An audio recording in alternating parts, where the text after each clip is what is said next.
radio announcer and not plague victim. So you'll have to know. All right, welcome to the Hyrax Maintenance Working Group Storytime. I brought some friends with me today, and so I would like them to introduce themselves. Daniel, do you want to start out? Of course. First on the slide. I'm Daniel Pierce, a developer at Indiana University, and I've been on many of the Hyrax Maintenance Working Group's sprints. I've lost track of how many now, so that many. I'm Jose Blanco from University of Michigan, and I haven't been in maintenance working group for a while, but I was in it, I think last year for a few months. So yeah, but it's been a while. I'm Rebecca Cuddy. I'm the Institutional Repository Librarian at the University of North Carolina at Chapel Hill, and I started on the Maintenance Working Group in January.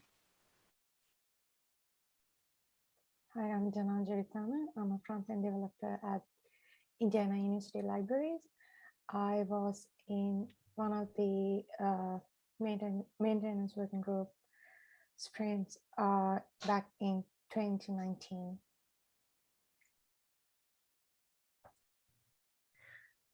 Hi, I'm Julie Hardesty. I'm the Hyrax product owner. I'm the metadata analyst at Indiana University, and I'm kind of sort of here on this panel, but not really, because the people that are doing the work, those are the stories that we really want to hear. So I'm just here to like thumbs up and support and stuff. So I've been on this since October last year. And I'm Jessica Hild. I'm going to act as the moderator today, and I don't really know what I do on the maintenance group except for come in and cheerlead. So I'm okay with that. The people are great. All right, so the way that we're going to run this panel is I'm just going to put up some questions and I'm going to ask the panel to answer them. And then if people get quiet, I will call on people because I'm mean and I love it. So why don't we start with, how did you get involved with the Hyrax Maintenance Group? Were you voluntold? Is this something you were interested in? How did you hear about it? Yeah, who would like to start us out? Go ahead, Jose. Okay. I did not volunteer willingly, but I did enjoy it. No, I was told by University of Michigan we had committed time, and that's how I got involved in it. And I had worked on the collections extension working group for a while, so I had a little experience how it would go. So yeah. I'll go next. Yeah, when I joined back in 2018, I was working in the Avalon team as a front-end developer, and I was solely working on one of the React components that we were building then, and I was not working on the Avalon side of things. And when this was announced, my manager, Maria, she asked me whether I would like to get involved, because I had not had any interaction with the community by that time, even though I was working for like 6 months. So that's how I got involved. Yeah, I did not volunteer, but I did enjoy working with the people there. Yeah.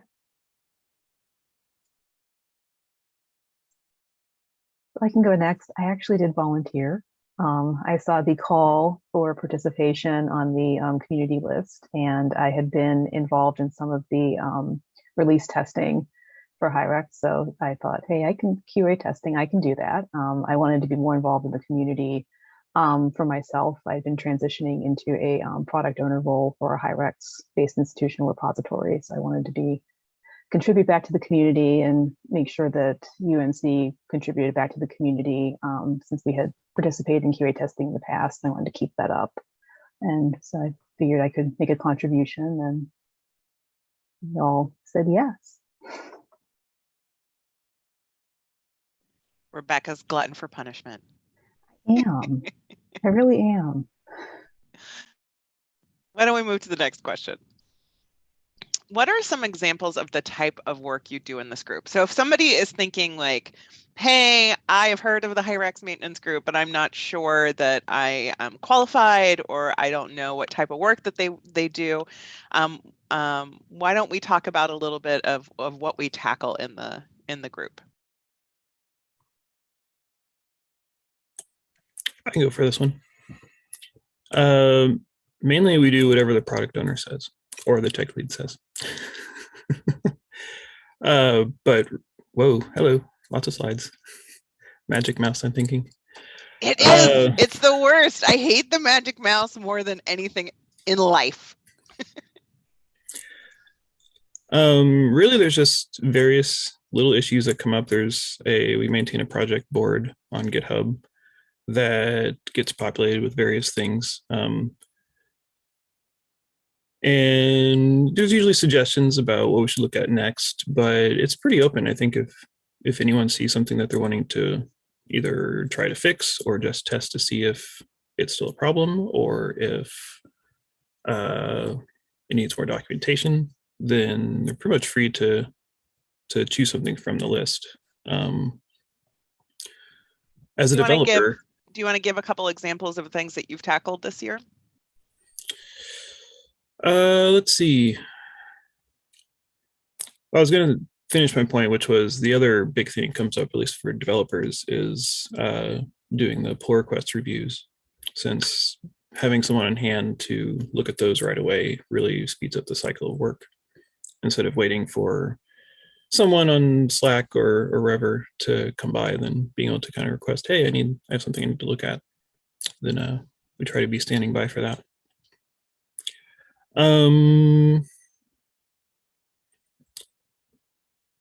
I'd say something I've done this year I felt was fairly major was me and Tamsin and Jeremy Friesen as well all spent a good amount of time learning about Kubernetes and trying to spin up the DOSI Hyrax app with Kubernetes. And that all kind of came right before one of our developer congresses, which meant a lot of work of trying to get that going and being ready for other people to come in during the Dev Congress to be able to use it.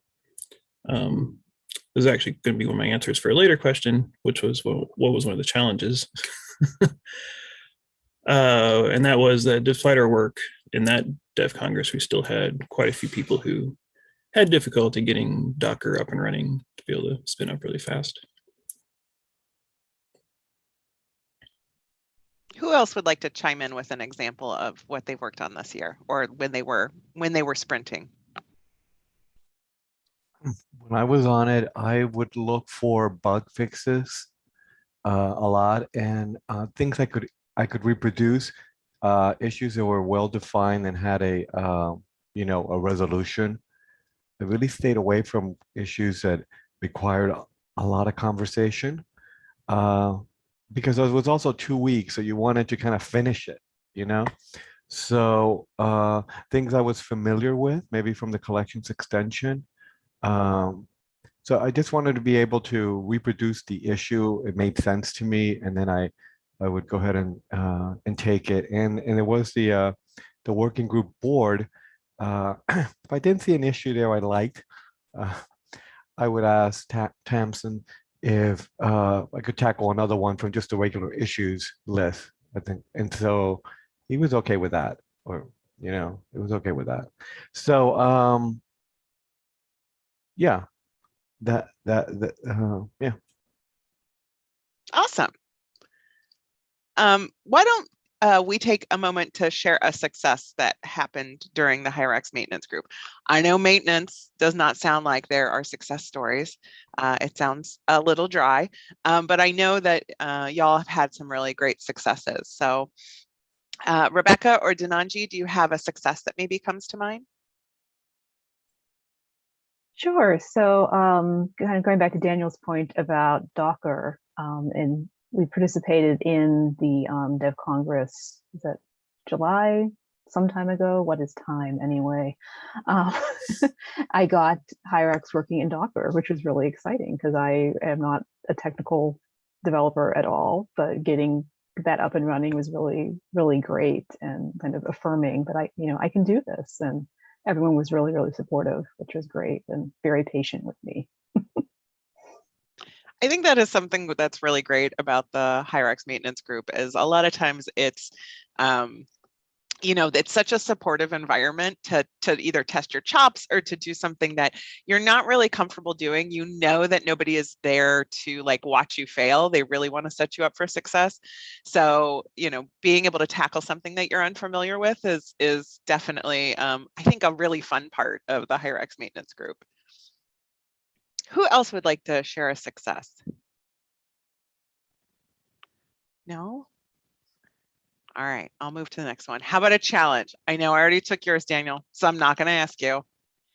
But Denanji or Jose, do you have a challenge that you've tackled and maybe didn't feel great about, but it was just hard and being part of Hyrax Maintenance Group? Yeah, I can go for this one. Yeah, there was this one ticket that I picked from the board where there was it was a UI ticket where we needed to handle some forms in the work related pages. So the issue was actually the page reloading and not saving any of the previous changes. So when this was brought on, I tried working on a fix with like JavaScript, and that didn't work. And then I went back to the group and talked with Tamsin. And one of the things that came out, it was actually a challenge because it's at the time it seemed like it's a really big change that we needed to do, just not a fix for that particular issue. So one of the things that came out of the discussions with the team was that we need to go back to designing the whole thing.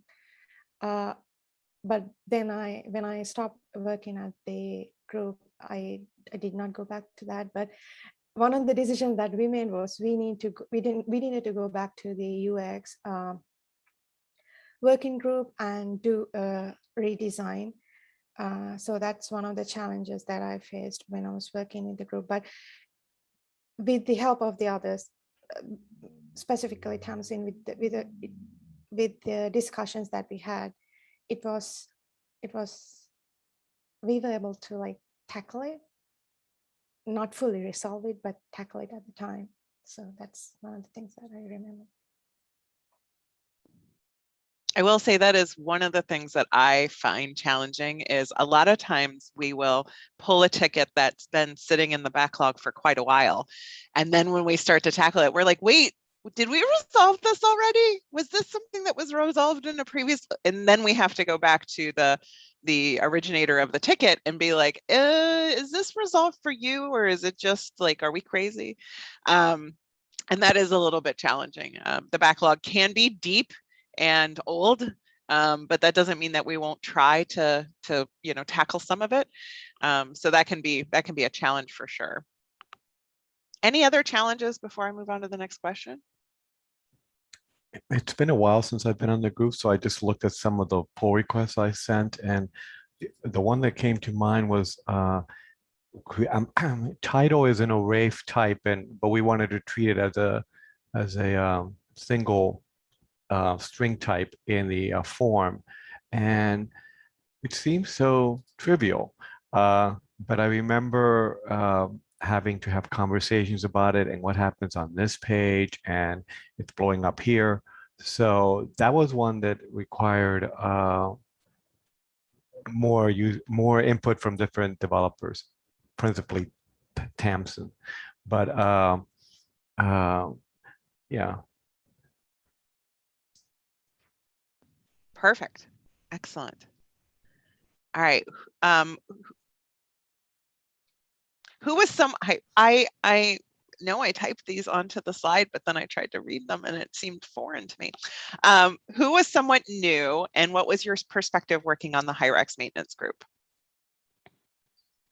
Who was kind of new to the community and new to working with the community and then jumped into Hyrax maintenance group?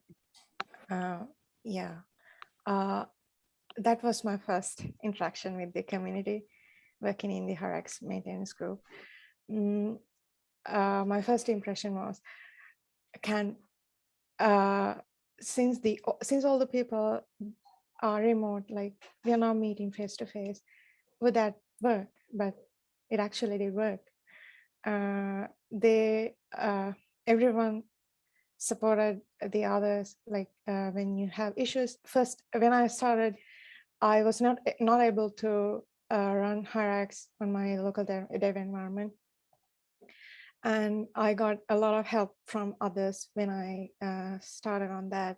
So I think it was a great experience for me to start on that, even though I was not familiar with Hyrax. It was a great well, how do you call it, introduction to the community for me. So, and also I have not been in person for any of the connects, and yeah, so I've seen all of you online. So that's how it started. But yeah, it was good for me. Yeah. I would probably lose my mind if I saw you all in person. I mean, I've seen a lot of you in person a few years ago, but I don't know now. Like I'm not sure you actually exist. You only exist in my Zoom. Who else was anybody else kind of new and they jumped into the Hyrax maintenance group?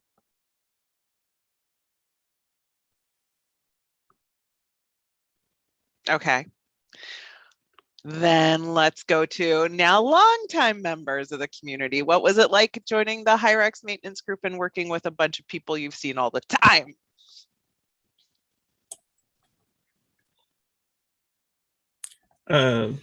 Really seeing all of you people all the time is one of the best things. It really helps stay connected with what's going on, because there's all sorts of little mentions of, oh yeah, we're kind of working on this other project and these things are coming up, and it's kind of just an offhand comment, but it really helps give you an idea of what's actually going on in these other institutions. The other thing that I really like is that we really do try and take in all levels of skill. I mean, I've been doing it for a long time, but I definitely know I'm not the most skilled Hyrax person here. Far from it.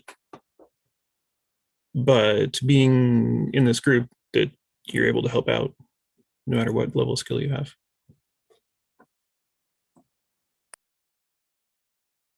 I don't know if I was long time, but maybe sometime. But because I had, it was easy to jump in because of my work at the collections extension group. I knew what to expect, and um, yeah, I knew what to expect. And I also, I was grateful that, yeah, eventually at some point you have to make contacts with other developers. So in the extension group, I had tackled issues where I needed input from other developers. So if I got, like, I had already in my mind, like if I'm stuck on something on UI and I need some guidance, I'm going to go to Adam Arling.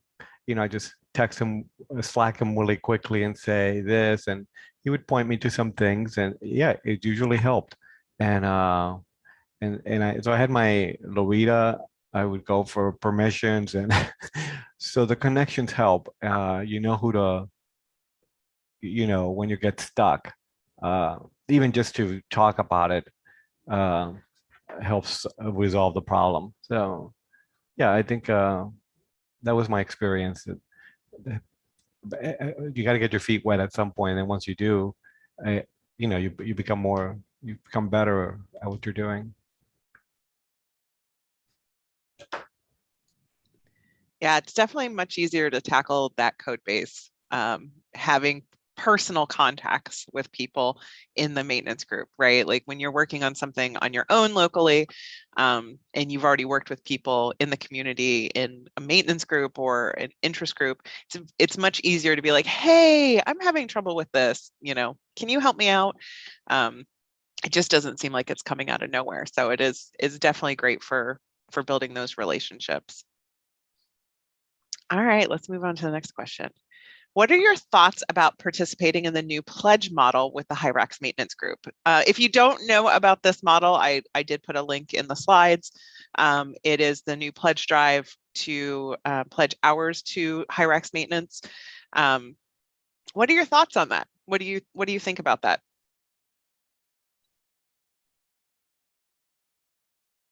You have no thoughts. Okay. I have thoughts. Yay, Rebecca. I think it encourages people to participate. When I first started on the maintenance working group, I couldn't commit to a 2-week sprint. I could only do 1 week out of the 2 weeks. And I was a little concerned, should I even ask if I can be on the group if I can't commit to the full time? So I think this removes the barrier because you can, pledge how much time you have. And I'm for it. I think it's good. So I hope to continue participating. Probably should have mentioned that to my boss before saying it in the community, but we won't tell. Okay. Yeah, I think it's a great idea, and I know when I do it, when I've been in the maintenance group, there's an understanding that I'm not going to get new work here, in my group. That yeah, if something goes down or there's something comes up that wasn't expected, I'm going to have to look at it. So I might have to check out a little bit. But basically, new development and things like that are put on halt, and so I can really just focus on the work at the maintenance group, which I think is really good.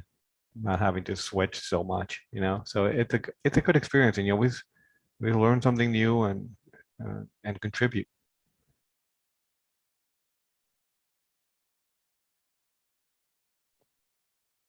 Anyone else? Daniel? Yeah, I think a big benefit of it will be for planning purposes. There is at least once where we got to, I think, the last Friday of one of the big sprint cycles, and we were sitting there in our stand-up and going, so who's doing this next time? And I realized, I don't know. I should probably go ask if I'm doing this again next time. So obviously that's not a lot of lead time to determine that. So knowing that, I think it's a 30-day lead time is on the pledge. I think you'd have to check that. Yeah, having some better ways to plan for who's going to be available, and for not just the maintenance group, but all these other groups that are listed there. That'd be great.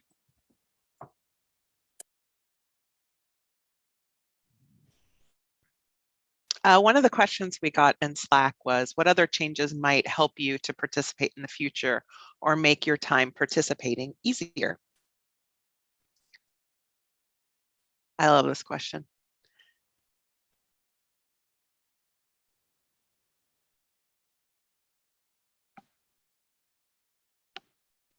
I think the pledge actually does make it a little bit easier because you can go to your institution and be like, hey, can you pledge my time and get a commitment from them?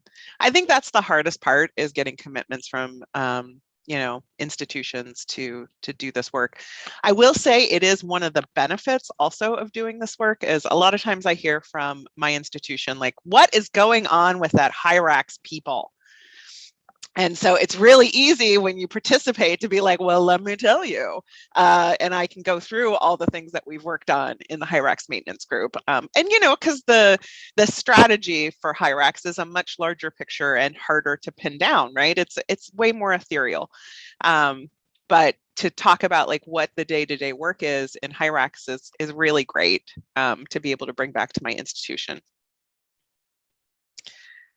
What would you tell a manager considering whether to contribute valuable time to group maintenance? How should people talk about the value to their local institution?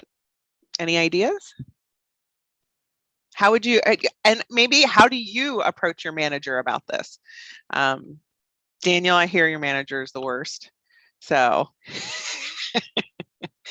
how do people approach their institution to promise time or to get time to work on Hyrax maintenance? Well, I've consistently said that having the insight of hearing what other people are working on and, being somewhat forced to really look at some of the deep parts of the stack really gives you some better understanding of what's going on. Yeah, the better connection you have to the community by being part of it. You get to know kind of the timelines of what's going on, what to expect. That's the biggest benefit, I think, and the sense of contributing back. Well, also, There's Daniel's boss in Juliet's screen. I believe that's Whiskey. No, really, that's his name. Aw. What were you saying, Jose? I was just going to say, if there are issues that the community wants to take up that are going to affect your local instance of Hyrax, that's a big motivator. That's, we want this functionality, this new functionality, or this enhancement to this functionality. If we're in the working group, it's going to get done fast. We can help, we can contribute with that. And that's always, it's a win-win for everybody. It's a great point, Jose. Another question from Anna is, how much do developers on this group pair on issues together? It's a great question.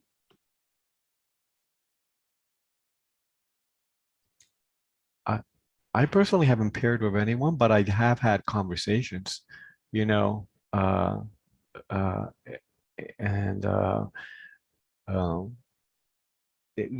that have gone a conversation, not just one, an ongoing conversation at times. I tried this, whatever, but I haven't really paired.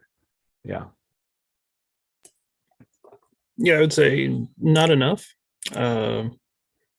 During dev congresses, we definitely pair up a lot more than during these maintenance sprints. So depending on the problem, it can definitely be helpful, especially if we have someone who's a newcomer, then pairing up is always very beneficial then. That said, it's a little difficult at the moment just because the attendance has been somewhat low.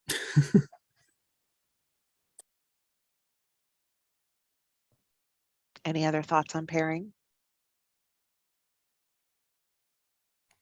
I am going to jump in here and talk about Rebecca and I paired to do some documentation updates, and it was over with the samvera.github.io site. But yeah, we totally, we got together on Zoom one day and just worked through the whole thing and did the code updates, and then Rebecca did the pull request, and yeah, it was great. That it worked out. We were able to get the updates through. So that was cool.